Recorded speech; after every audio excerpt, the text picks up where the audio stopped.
back to Marsha Speaks. This is Marsha, and this is a review for Charmed Season 2, Episode 13.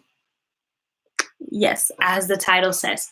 We're just gonna go raw because I really didn't take notes on this episode. I just watched the episode and I'm super excited because there's so many different dynamics of the show that's been changed and a lot of stuff that has been added, and there was a couple things that were discussed that actually needed to be like spoken. So let's get started. The episode started off with Jimmy somehow infiltrating Harry's dream in order for them to meet at a specific location.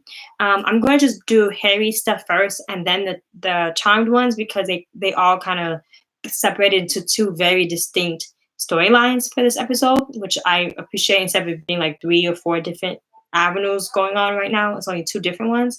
So yes, Harry is like recruiting Abigail to help him like get to the spot that Jimmy designated for them to meet.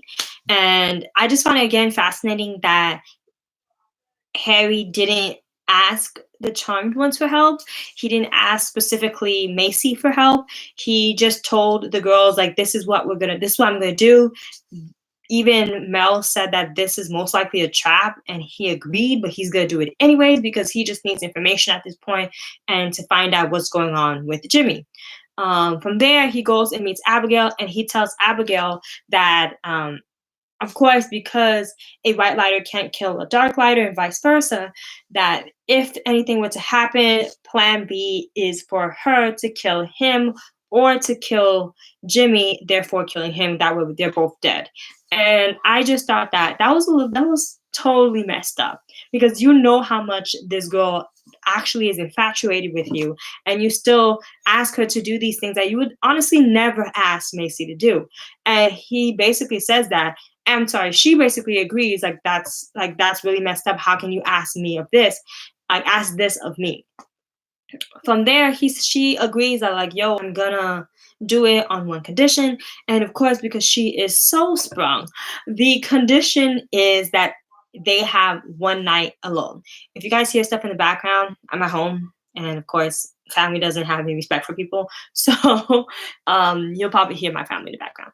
But anywho, from there, they go into I can't remember what it was called, Fort something.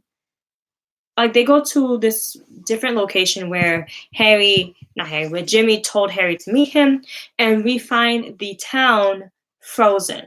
Like, remember back in the original series when Piper froze like all of San Francisco pretty much? It was kind of like that. The only thing that wasn't frozen was like the stupid rats of the air, pigeons, the dirty birds of the air. Therefore, somehow like the cockroaches of the air, they were perfectly fine and were not frozen, which was a little creepy, but that's neither here nor there. We meet this good little girl. I completely forgot her name, but anywho, she is the one that froze the city, or the town, or whatever we want to call it. And basically, she was trying to like get away from the mad scientist that is coming out to be the big bad of the season. And she was like, not she, Carrie asked her, let's call her Becky. I can't think of a name right now, but we'll just call her Becky. Harry asked Becky what, if she remembered anything that was from when the group of bad guys were trying to kidnap her, and she basically says that the word extraction, that was the only thing that she remembered. And from there, everything froze, and then she was trying to take the car to go meet her father, basically, because she was late for meeting her father, I guess. But from there, before we get to meeting the girl, before we get to meeting Becky, they found a car because it was like it still was running and had like music playing. They found a car with blood on it, and in the back seat of the car, they found like a machine that can detect magic, and that's how Harry found out that's how Jimmy was able to find all these magical creatures. It's because he had a machine that was able to, like a device that was able to help him find these magical creatures. From there, that's when they meet the little girl, and to prove that they are one of the good guys, Harry heals her because, of course, he's a white lighter and she's a witch. That's what we find out. Fast forward, we find out that she goes to the museum because that's where her father is. Irrelevant, really. And later on in the episode, bad guys are again trying to extract um, Becky because that's the assignment that they came after. But there were too many of them, and Abigail tells Harry that I will be like the last line of defense, and you can go and take care of Becky, make sure she's safe. From that point, she uses her powers to kind of like knock the weapons out of their hands, because it was one Asian dude, I guess he was a leader, and then a bunch of like henchmen, like 4 or 5 of them, around him, and she knocks the weapons out. Well, knocks the like the needles that have the green poison that we saw originally in episode 1 or 2, and she like kind of throws it and expels it to the ground. They of course reload, and he says that, oh, we don't want to like deal with you, we just want the girl. But of course she's not gonna just let you take the witch, definitely when Harry's around. So she uses the fire power that she got from Macy, the dumbass that she is, and it's literally obliterates, like disintegrates all the bad guys in front of her. And of course, Harry's in the background being the coward, low-key that he is right now, and like telling her through the window, oh, don't do it, when honestly she can't even hear you anyways. And it ends up just scaring Becky and kind of making Harry feel hesitant about what type of situation that they are in. Long story short, of course, they are able to be saved because of course Abigail saves them. And then Harry teaches Becky how to release the town from the frozen state that they are in. And of course, Becky, seeing what she just saw, is scared of Abigail. From there, they go home, and the deal was, with like the one night stand thing, it was if we find Jimmy and we capture him, you'll have a one night stand. If we don't find him and get killed, he dies. But being that this is a limbo, since they didn't find Jimmy because Jimmy didn't come at all, it was really just set up. And well, not necessarily set up, but kind of a setup. And Jimmy didn't die, the like bet is kind of off.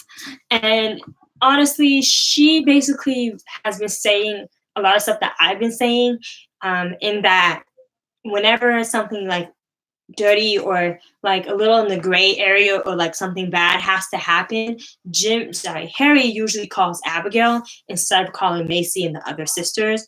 And he keeps on saying that, oh, because I'm a white lighter, I can't do these things. But you recruit her to do these things, which in effect makes you do these things. Like, you are still partly responsible for her actions because you are recruiting her for her actions. Do you see how that? Okay. And we've seen Macy make some, great decisions, and we've seen the other girls make some great decisions. So honestly, they probably would have helped him if he asked for it. But I just like the fact that Abigail's been calling him on his BS and his hypocrisy, and like just letting him know, like, oh, if you really want to be the last one standing, you're gonna have to be a little bit more gray. Like, you can't just be all white and Jimmy be all black. Like, that's not realistic. Like, life is in the grays, and you are a gray area, my friend. The only person I know that's all white is Jesus, and that's not you either. So, son, get it together. Survival. That's what we're trying to do out here, okay? And that was Harry's storyline. From there, we go to the sisters, and we see in the beginning of the episode, Macy is trying to get more black amber so she can activate her power. Because let's be honest, she put all her bets, all her eggs in one basket, that taking away her evil powers would restore her witch powers. And so far, that hasn't happened. So, being the dumbass that she is, excuse me, Lord, but like, what did you expect? Like, you over here thinking that you're the scientific woman, but you're making stupid decisions. It didn't make sense. Fix it, Jesus. From there, we see Mel is, waking up to her new boo thing. I think her name is Ruby or something like that. And it was really nice, really cute, whatever. And then I really don't know what Maggie was doing in the beginning of the episode. But then they meet up together and they're talking about like the different things that they were doing, but they're each kind of keeping secrets from each other.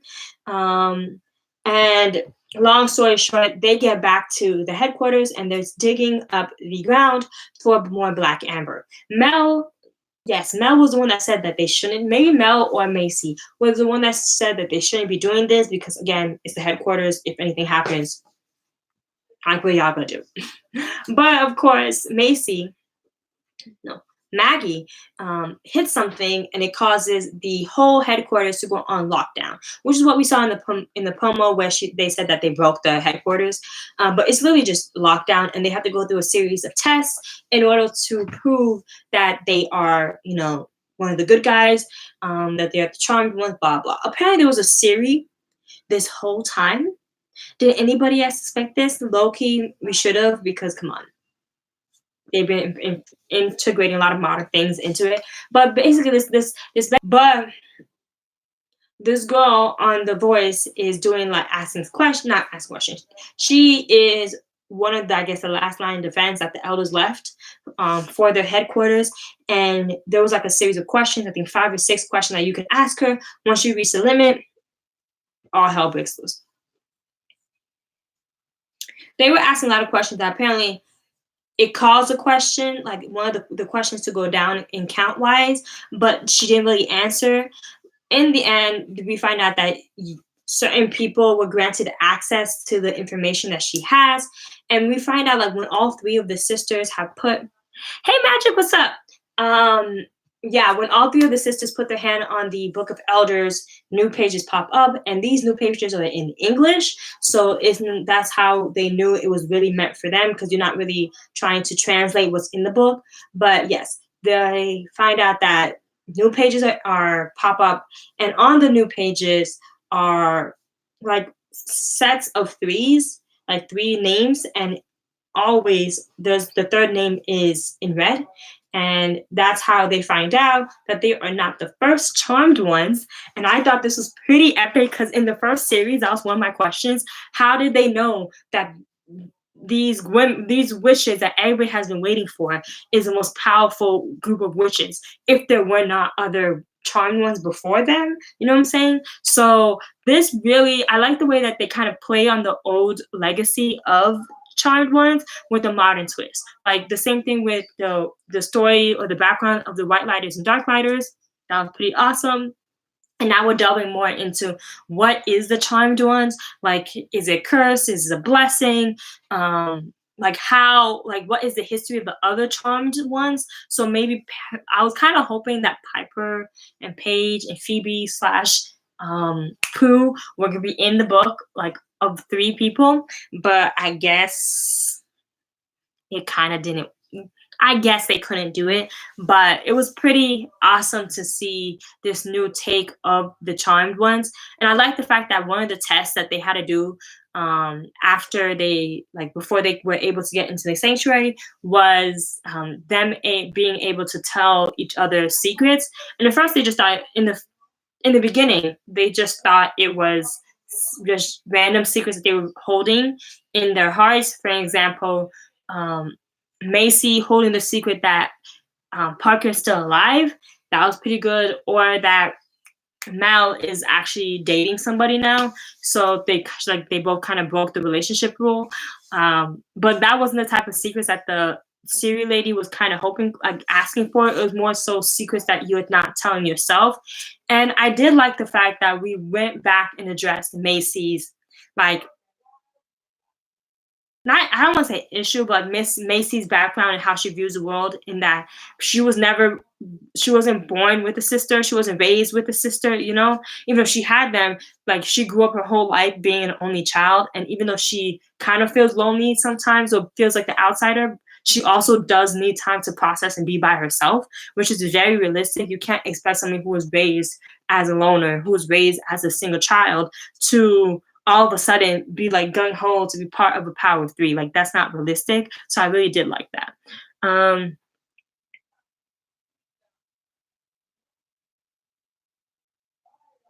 yes, so that is true. The Magic Me was saying that the Guardian was saying that the charmed ones are comes in different realms, which makes me want to like I kind of want to know more. Like, can we get like a visual of the three names that kept on coming up in the book? Just like maybe like aliens or like different creatures. Like they can be that specific version of the charmed ones. That'd be kind of cool because the Guardian kept saying that the charmed ones come up when there's three sisters that have a lot of potential, and the universe or that world needs them before the world ends. So then I guess like the last defense before the apocalypse.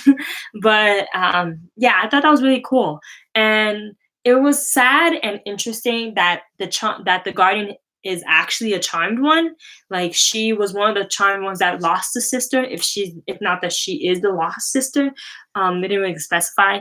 But I just thought that was really interesting because she was saying that the reason why she put them through all these tests was because she has hope that maybe your sisterhood will break the cycle of there always being one sister that dies, and that's the red name that's in the book. The like it was low key destined that each charmed one there's always gonna be one that dies. So it'd be kind of awesome to um, see our charmed ones, our charmed sisters break the cycle. But just in case, I feel like this is a nice Easter egg, just in case one of the sisters, like one of the actual actresses, decides to leave the show, they can put this as part of the destiny. Like, oh my gosh, we already saw this coming. It was like a little bit of foreshadowing that one of the sisters was gonna die, and then they can replace them, like kind of like they did with Paige and Prue, So that would be kind of cool.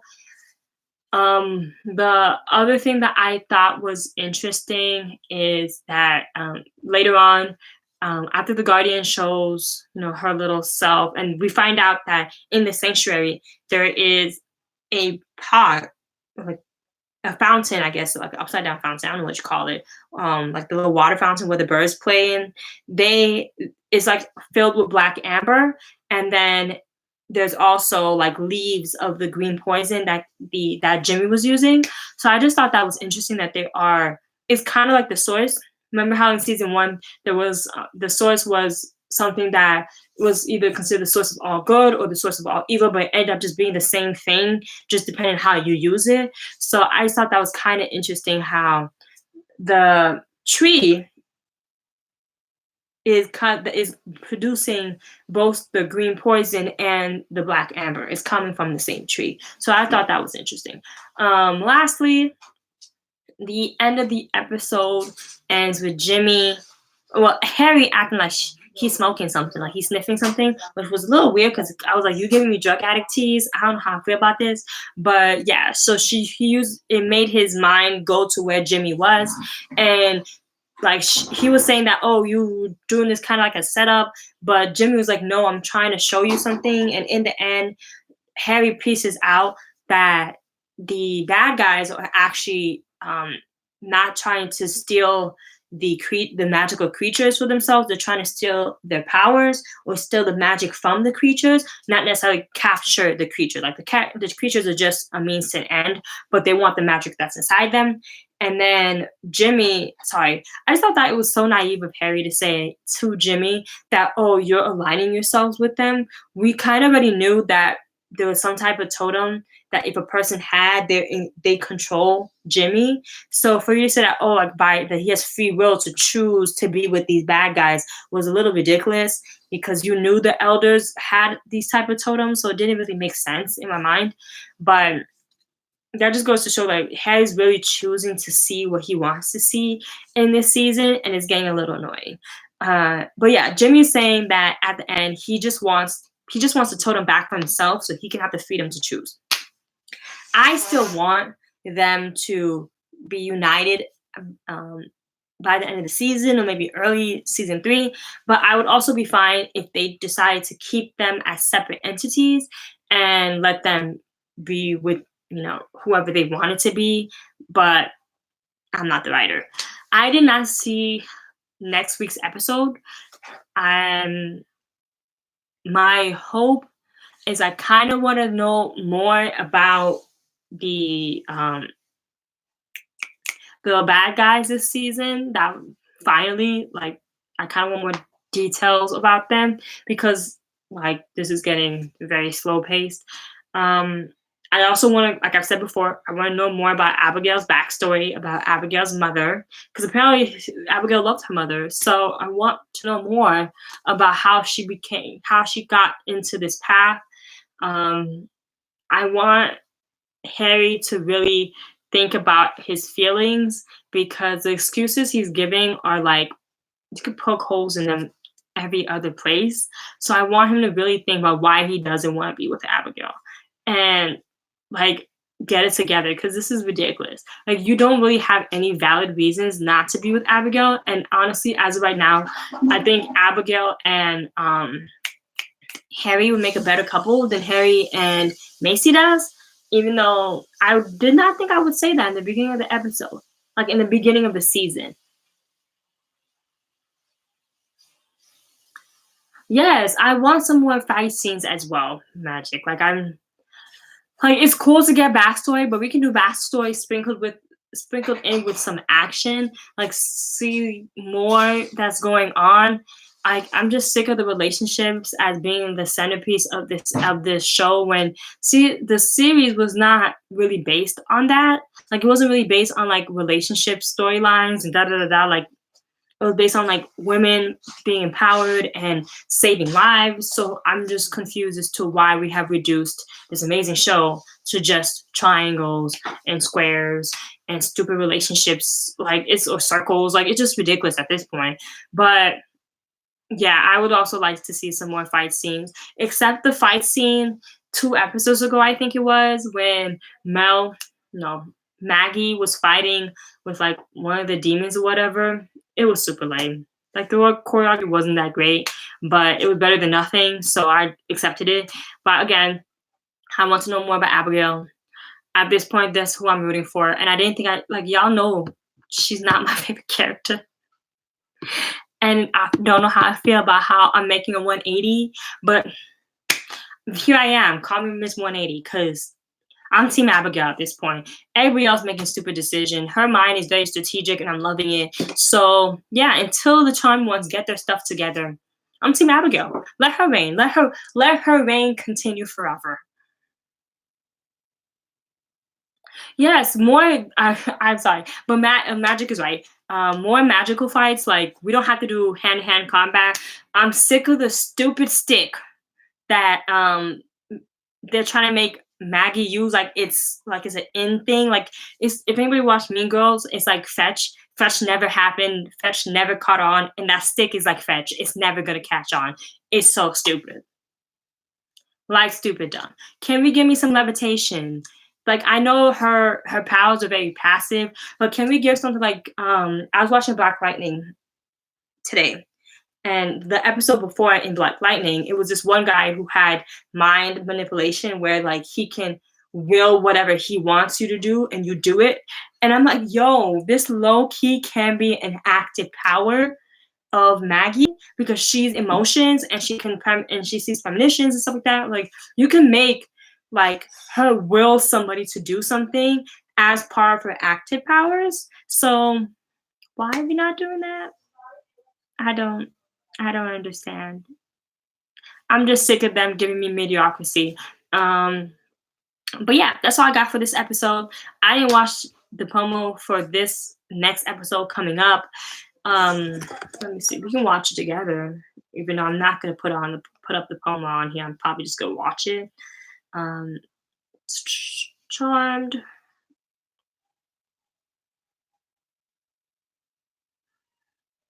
Is it 13? So it'll be 14. Promo.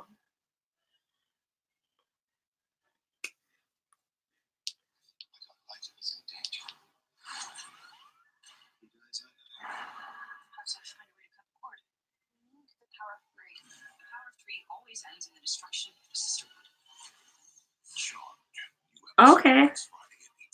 So they're bringing Jimmy back, or like they're trying to help Jimmy. That's exciting. Okay, I'm like really hyped for Friday now. Well, I don't watch it till Saturday, but I'm super hyped for this weekend now. Oh my gosh. Okay. Okay. So of course they're gonna save Jimmy, but I hope they don't. Breaking their bond, that'll be kind of interesting, like realm to delve into. But let's be honest, they're gonna mess something up, and that's not gonna work. Or somehow Abigail's gonna get the best of the situation. Uh,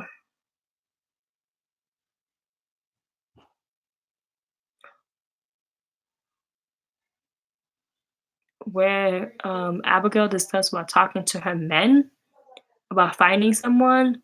No, I didn't discuss that. I probably don't remember it. Was that at the end of the episode?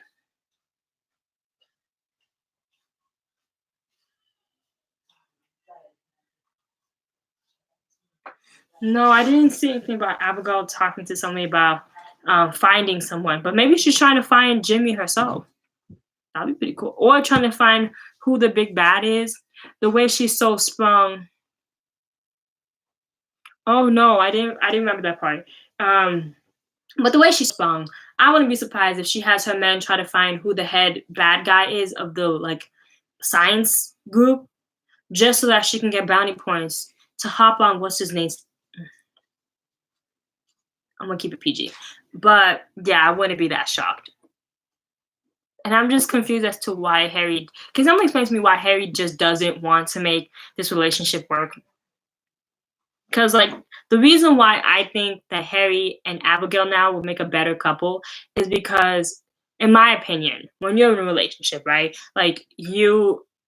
Whenever you have like the hardest time or you need help like really badly, the person you're in a relationship with should be the person you go to. And the fact that Harry consistently always goes to Abigail is telling, but he still doesn't want to be with her. Like it doesn't make sense. But I'm just saying, like she's hella sprung, and Harry's not exactly my type, but and you could tell that there's chemistry between them too, which is ridiculous. Like, why do you not want to? Like, I think he just doesn't like the image of him being with a demon or a half demon or the overlord of the demons, and that's why he's trying to stop the relationship. Not necessarily that's something Abigail per se has done wrong, because every single time Abigail has always chosen Harry or whatever cause Harry's fighting for, even if that in the beginning is against her own cause or deters her own path. Like it doesn't make sense. But yeah, that's all I got. I will try to do my reviews now at 7 no, I get home. Around 7:30, 8:30 on Mondays for Charmed because I still have to review. I still have to watch Family and Fiance, and then that's gonna be um, up tomorrow at 7:30, 8:30 again because people got bills to pay. But that, but that is all I got. Thank you guys for coming in. Thank you, Magic, for being here. Don't forget to like, comment, and subscribe. Share the videos. Dialogue at the bottom in the comment section. I always reply a little bit later than you need me to sometimes, but I always reply. And thank you guys again for being patient with me because I know scheduling these reviews aren't always consistent. But thank you for being with me. I love y'all. Thank you again. I really do love this little community we got together. So I will see you guys in the next episode. Bye. Good night, Magic.